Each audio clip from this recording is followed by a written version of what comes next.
নমস্কার বন্ধুরা, আরও একটা নতুন ভিডিওতে সবাইকে জানাই স্বাগত। তো আগেই তোমাদেরকে বলে দিই, আজকে কিন্তু আমরা যাচ্ছি এক জায়গায় পুজো করতে। এই কারণে এই যে শাড়ি পরে রেডি হয়ে নিয়েছি, মানে আমি পুরোই রেডি। আজকে আমাদের পাশেই এক বাড়িতে হচ্ছে মনসা পুজো, তো সেখানেই আমরা পুজো করব আজকের দিনে। কিন্তু প্রত্যেক বছরই কিন্তু আজকের দিনে ওই বাড়িতে মনসা পুজো হয়, আর বড় সড়ো মন্দিরও আছে বাড়িতে। তো সেখানেই যাচ্ছি পুজো করতে। তো রেডি হয়ে বসে রয়েছি, আর আমরা দুজনাই কিন্তু আজকে পুজো করব। আমি আমার বরমশাই দুজনাই আজকে উপোস রয়েছি, দুজনাই একসঙ্গে পুজো করতে যাব। তো আমি তো রেডি হয়ে গেছি, বরমশাই এখনও রেডি হয়নি, তো হচ্ছে। আর ওইদিকে এখনও পুজো কিন্তু শুরু হয়নি, গোছানো হয়তো চলছে। কারণ আমি একটু আগে গেছিলাম, গিয়ে একটু ঘুরে এসেছিলাম, তখনও কিন্তু পুজোর কোনো জোগাড়যন্ত্র হয়নি, মানে জোগাড়যন্ত্র হচ্ছে, এখনও কিন্তু ঠিকঠাকভাবে পুজো শুরু হয়নি। তো ওই যে আমিও কিন্তু সব কিছু গুছিয়ে নিচ্ছি বাড়ির থেকে। আর পুজো করতে গেলে, মনসা পুজো করতে গেলে তো দুধ তো নিতে হবে। তো ওই যে ঘটিতে দুধ নিয়ে নিয়েছি, আর আমার বাড়ির পুজোর দোয়াও কিন্তু কমপ্লিট। তো এখন যাব, তো সব কিছু গোছানো হয়ে গেছে আমারও। তো চলো যাই।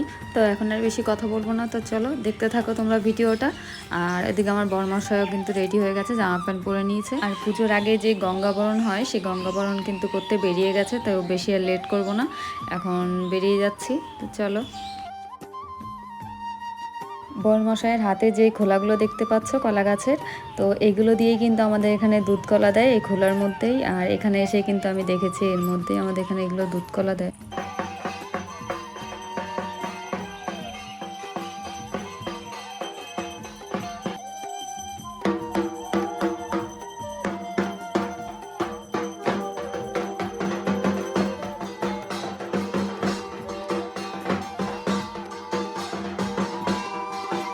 তো এই যে দাদাভাই মাথায় ঘট নিয়ে এই যে মন্দিরের চারপাশে ঘুরছে, তো এই দাদাভাইদের বাড়িতেই আজকে পুজো, এনাদেরই মন্দির বাড়ির।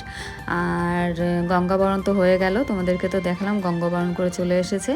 আর গঙ্গাবরণ করে এসে এই যে মন্দিরের চারপাশে ঘুরে নিচ্ছে, কি বলে এটাকে, পরিক্রমা করছে চারপাশে। আর মন্দিরটা তো তোমাদেরকে দেখালাম, মায়ের মূর্তিও তো তোমাদেরকে দেখালাম। আর এখানে সাজানোটা কিন্তু খুব সুন্দর হয়েছিল, ডেকোরেশনটা। তো পুজো হতে কিন্তু এখনও বেশ কিছুক্ষণ সময় লাগবে, এখনও কিন্তু কোনো কিছুই গোছানো হয়নি। তো এই যা আমিও কিন্তু এখন ঢুকে গেলাম মন্দিরের ভিতরে আমার জিনিসপত্রগুলো রাখার জন্য। তো সব কিছু রেখে মাকে প্রণাম করে নেব। ঠাকুরমশাইও তো চলে এসেছে, আর ঠাকুরমশাই নিজেই এগুলো সব গুছাবে, যা যা নিয়মকরণ আছে সেগুলো করবে। তো তারপরে পুজো শুরু হবে, পুজো হতে এখনও বেশ কিছুক্ষণ সময় লাগবে, সেটা বোঝাই যাচ্ছে। আর এদিকে দেখো, আমি এই ফুলের গাছগুলো দেখে আমার খুব ভালো লাগছিলো, তাই এখানে এসে একটু ভিডিও করে নিলাম। এবছর মায়ের মূর্তিটা কিন্তু খুব সুন্দর লাগছিল দেখতে, প্রত্যেক বছরই সুন্দর হয়, এবছর একটু বেশি ভালো লাগছিল দেখতে মূর্তিটা। আর এই যে এদিকে দেখো মনসা গাছের এখানে পুজো শুরু হয়ে গেছে। এবার আমাদের প্রথমে মনসা গাছের এখানে পুজো দিয়ে, দুধকলা দিয়ে, তারপরে ঘরে যাব পুজো করতে।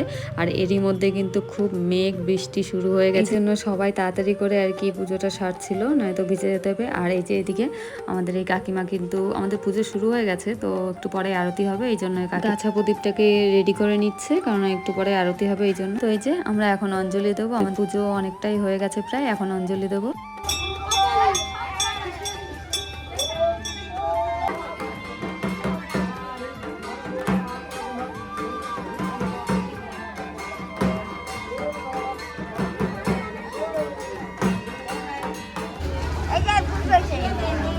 সবাই হাত জোড় করো। তো আমাদের অঞ্জলি তো দেওয়া হয়ে গেছে, আর এই যে ঠাকুরমশাই এখন আরতি করছে।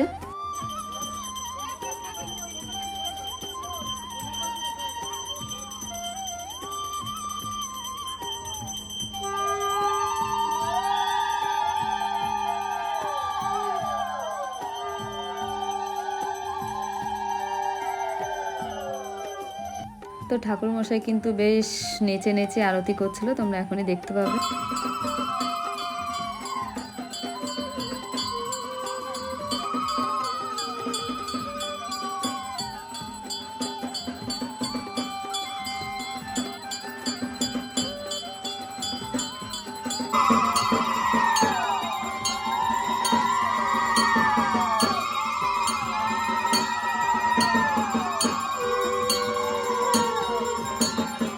তো তোমাদেরকে তো দেখালাম ঠাকুরমশাই কি সুন্দর নেচে নেচে আরতি করলো।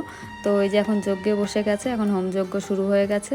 তো যজ্ঞ হলেই তো পুজো সমাপ্ত হয়ে যায়। তো ওই যে যজ্ঞ হচ্ছে আর পুজো শেষ হতে হতে কিন্তু বিকাল হয়ে গেছে। এই যে আবারও রেডি হয়ে গেছি আর এখন কিন্তু যাচ্ছি।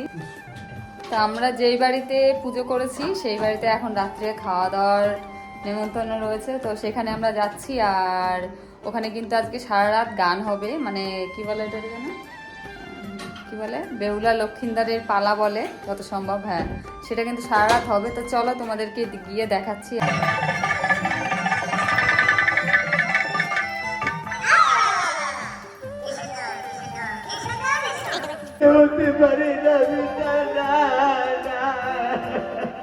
আমি বলছি বাসুকি, যত কষ্ট হবে কেন ওর নির্যাতনটা দর্শনে যাওয়ার অনুমতি দাও বাসুকি।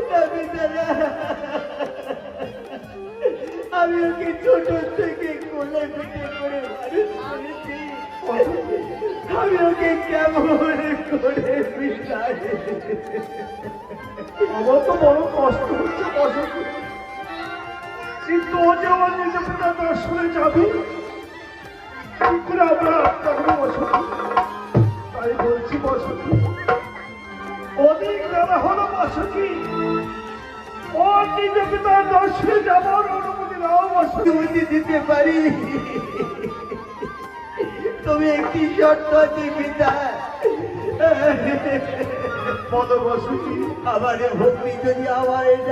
তো তোমাদেরকে তো দেখালাম ওখানে মনসা ঠাকুরের পালা হচ্ছিল। তো এখন কিন্তু চলে আসলাম খাওয়া দাওয়ার প্যান্ডেলে। তো এই যে প্রথমে দিয়ে দিয়েছিল বেগুনি, খিচুড়ি আর নিরামিষ তরকারি, আর তারপরে চলে এসেছিলো ফ্রাইড রাইস, আলুর দম, আর তারপরে ছিল চাটনি, পাঁপড়, মিষ্টি আর লজেন্স। তো আজকের মতো ভিডিওটা এখানেই শেষ করছি, দেখা হবে পরবর্তী ভিডিওতে। ততক্ষণ সবাই ভালো থেকো, সুস্থ থেকো।